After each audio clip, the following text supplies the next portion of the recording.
I was cheated on, divorced, and then lost 75 pounds. When they came to see me again, I didn't even open the door. Updates included. Hi Reddit, throwaway account for obvious reasons. This one's a bit long, but if you've ever been betrayed, underestimated, or ghosted by the very people who promised to love you forever, grab a drink. Because this is the story of how I got my heart broken, rebuilt my entire life, and slammed the door, literally, on everyone who didn't believe in me. Let's rewind to 2 years ago. I was 29 years old, working as a clinical research associate, married to who I thought was the love of my life, Jeremy. We had been together since college. He was charming, good-looking, and had this uncanny ability to make everyone in the room feel like they were important, including me, at least for a while.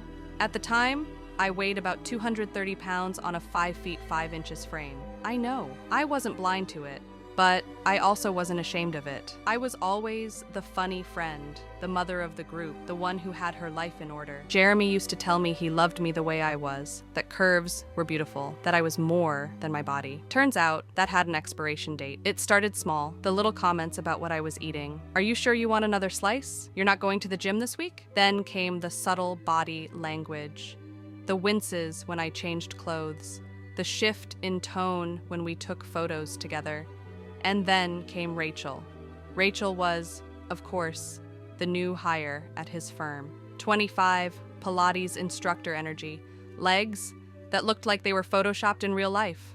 I met her once. She was polite but distant. I didn't think much of it, until I walked in on Jeremy laughing at his phone one night. I leaned over to see a Snapchat from her. Let's just say it wasn't a meme. He claimed it meant nothing. Just flirting, emotional affair at best. But we all know what that means. I spiraled. I begged. I cried. I promised I'd work on myself. I asked if we could go to therapy. He refused. I just think I need someone who aligns with where I want to go in life. That's how he phrased it. Like I was a pit stop on the way to his better self.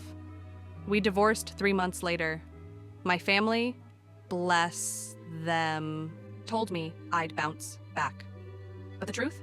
I didn't eat solid food for almost a week. I stared at walls. I hated myself for not being enough, for letting myself go, for trusting someone so deeply who turned out to be made of paper. Then came my turning point. It wasn't a movie moment, it was a Tuesday.